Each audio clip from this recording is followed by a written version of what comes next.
बिस्मिल्लाहिर्रहमानिर्रहीम। अस्सलाम वालेकुम नाज़रीन, मैं आपको फॉर वॉच प्रोग्राम में खुश आमदीद कहता हूँ। आज का मौजू है एंटीबायोटिक।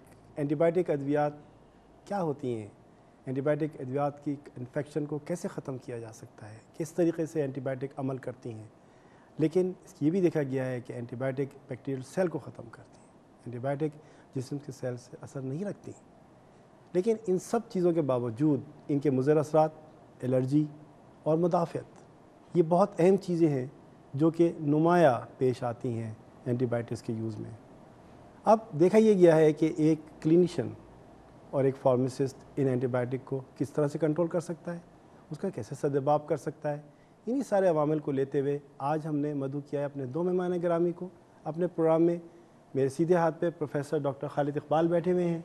ये ENT सर्जन हैं और पाया के फिजिशियन हैं और इनका एक ख़ास सूझबूझ है एंटीबायोटिक के यूज़ के अंदर। डॉक्टर साहब, बहुत बहुत शुक्रिया कि आप मेरे प्रोग्राम में तशरीफ़ लाए और मैं बहुत मशकूर हूँ। मेरे दूसरे पे नुसरत बानो बैठी हैं, ये पढ़ाती हैं, असिस्टेंट प्रोफेसर हैं और ख़ास तौर से इनका टॉपिक, उनका मौजू यही रहा है। बहुत बहुत शुक्रिया कि आप प्रोग्राम में तशरीफ़ लाएँ। अब हमारा टॉपिक जैसे आपको पता है एंटीबायोटिक्स, ये एक बहुत अहम चीज़ भी है, लेकिन अगर देखा जाए तो फिर पीनट्स की तरह लोग खा रहे होते हैं। तो मैं चाहूँगा कि आपसे सवाल शुरू करूँ। अब डॉक्टर साहब ये बताइए कि एंटीबायोटिक्स बेसिकली मुराद क्या है, मतलब किस तरीके से आप डिस्क्राइब करना चाहेंगे एंटीबायोटिक होता क्या है ये? अच्छा, सबसे पहले तो मैं हेल्थ चैनल का बेहद मशकूर हूँ कि उन्होंने इस कदर अहम मौजू पर हमें मदऊ किया। जी।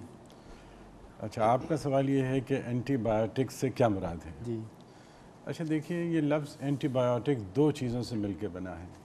पहली चीज़ तो एंटी, जिसका मतलब है मुखालिफ या ज़िद, जी, और दूसरी चीज़ बायोटिक।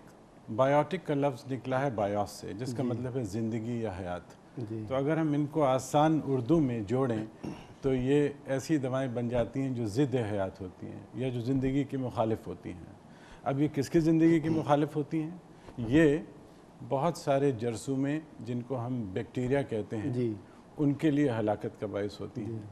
ये जरसूमें जो हैं बहुत सारी मुतअद्दी बीमारियां फैलाते हैं जिसको हम इन्फेक्शंस कहते हैं जी। और एंटीबायोटिक दवाएं बेसिकली बुनियादी तौर पे इनको ख़त्म करने के लिए इस्तेमाल की जाती हैं। ये एक मुख्तसर जी डेफिनेशन। अच्छा, मैं ये भी जानना चाहूँगा और मैं आपसे अब तरफ आता हूँ आपकी तरफ कि ये मुख्तलिफ़ किस्म की एंटीबायोटिक्स होती हैं कि मुख्तलिफ़ किस्म के जरासीम पे ऐड करती हैं, कुछ कहना चाहेंगे आप? एंटीबायोटिक्स बेसिकली जो जैसे कि इन्होंने बताया, एंटीबायोटिक एजेंट्स की अगर हम बात करें तो 10,000 से ज़्यादा हैं। और अगर हम उन एंटीबायोटिक क्लासेस की बात करें जो ड्रग्स के तौर पे प्रिस्क्राइब, यानी ये जो दवाइयों के तौर पे प्रिस्क्राइब होती हैं और ली जाती हैं, तो उसकी भी बहुत सारी क्लासेस हैं। और उनकी जो क्लासिफिकेशन होती है, यानी उनको जो डिवाइड किया जाता है मुख्तलिफ़ क्लासेस में, वो उनके मेकैनिज़म ऑफ एक्शन, यानी जिस तरीके से वो हिलाकत का सबब बनती हैं जरसूमों के लिए, वो उस पर बहुत हद तक बेस करती हैं। कुछ हैं जो कि उनकी ग्रोथ, बैक्टीरियाज की ग्रोथ को रोक देती हैं। इसके अलावा कुछ ऐसी होती हैं जो कि सिर्फ़ और सिर्फ उनके सेल वॉल को अटैक करके उनको डिस्ट्रॉय कर देती हैं, उनका जो और वो उसके हलाकत का बायस बनती हैं। तो इस लिहाज से उनके मैकेनिज़्म ऑफ एक्शंस मुख्तलिफ होते हैं और इसी तरीके से उनकी क्लासिफिकेशन होती है, जैसे बीटा लैक्टाम ग्रुप ऑफ। मैं चाहूँगा कि क्लासिफिकेशन की आप बात कर रही हैं तो लोग जो समझ रहे हैं क्लासिफिकेशन के बाद सहल लफ्ज़ों में बताइए कि क्लासिफिकेशन क्या मतलब, उनकी इक़साम और किस तरीके से वो उस इक़साम के तहत अमल पैरा होती हैं, आप ये कहना चाह रही हैं? बिल्कुल, किस तरीके से वो अपना एक्शन यानी अपना अमल प्रोड्यूस कर रही होती हैं, जो उनका अमल है, यानी इन्फेक्शन को कंट्रोल करना और पेशेंट को ट्रीट करना। जी, मैं ये चाहूँगा जानना और लोग भी जानना चाहेंगे कि कौन सी वो बीमारियां हैं जिसमें नागुज़ीर है इनका इस्तेमाल, मतलब करना ही है। अच्छा देखिए, हर वो बीमारी जो जरसूमों से होती है, ख़ास तौर पे बैक्टीरिया जरसूमों से, क्योंकि जरसूमें और भी बहुत तरह के हैं, जैसे वायरसेस हैं, जैसे फंगस हैं, तो ये एंटीबायोटिक दवा का इस्तेमाल जो है ये महदूद है बैक्टीरिया जरासीम तक। जी जी। और बीमारियां बहुत सारी हैं जो जिनमें एंटीबायोटिक्स का इस्तेमाल किया जा सकता है। जिस तरह से नाक की बीमारियां, साइनस की बीमारियां, दांतों की बीमारियां, मुंह की बीमारियां, फेफड़ों की बीमारियां, और इस तरह से जिस्म का हर अज़्व जो है वो इन्फेक्शन का शिकार हो सकता है। تو عموماً یہ اینٹی بائیوٹک دوائیں اس انفیکشن کو کنٹرول کرنے کے لیے استعمال کی جاتی ہیں. جی. اب اس کی بہت ساری صورتیں ہیں. جی جی.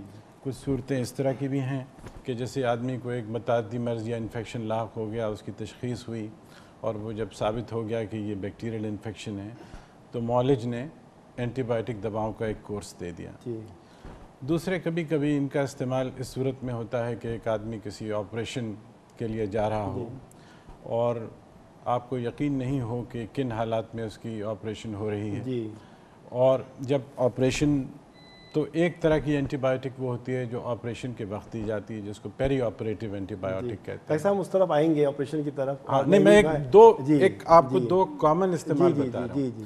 یا یہ ہے کہ کسی قسم کی سرجری کے دوران یا سرجری کے بعد. جی جی جی. تو یہ دو مین استعمال ہیں, ایک تو انفیکشن کا کنٹرول اور دوسرا آپریشن سرجری سے پہلے. آپ نے بڑا اچھی بات بتائی, لیکن اب یہاں سے ایک اور سوال اٹھ رہا ہے کہ آپریشن سے پہلے اینٹی بائیوٹک اور آپریشن سے بعد, تو ظاہری بات ہے وہ ڈفرینٹ اقسام کی اینٹی بائیوٹک ہیں جو کہ یوز کی جاتی ہیں. میں آپ چاہوں گا آپ بتائیں لوگوں کو کہ وہ کون سی ادویات ہیں اور کیوں استعمال کی جاتی ہیں آپریشن سے پہلے اور آپریشن کے بعد. اچھا دیکھیے, اینٹی بائیوٹکس کو ہم دو گروپس میں عموماً کنسیڈر کرتے ہیں.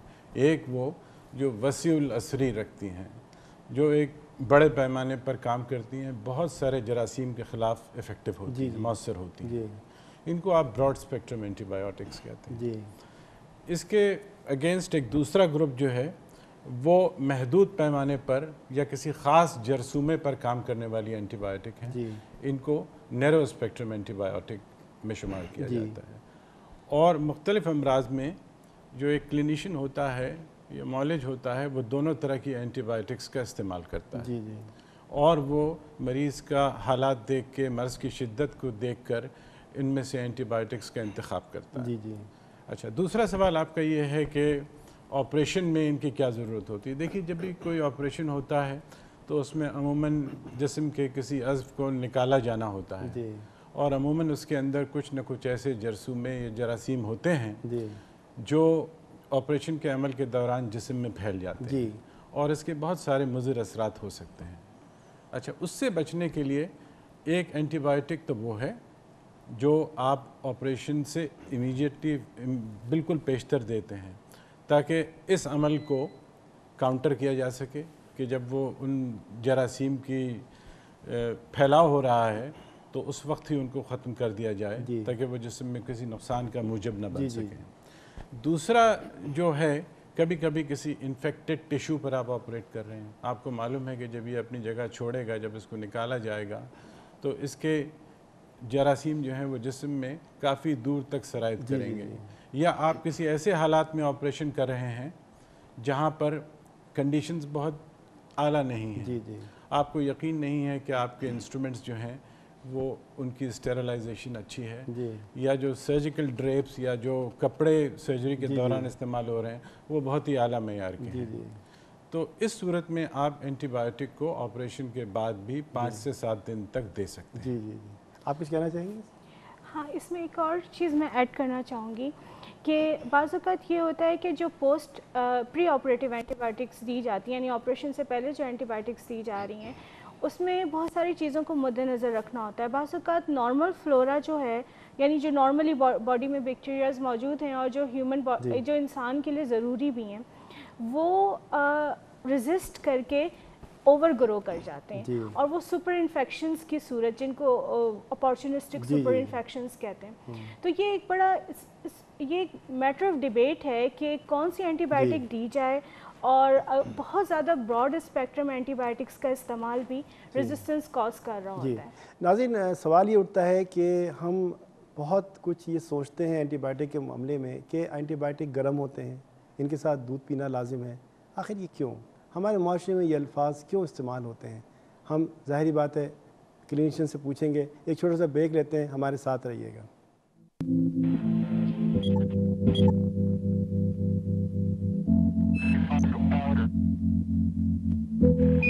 Brain.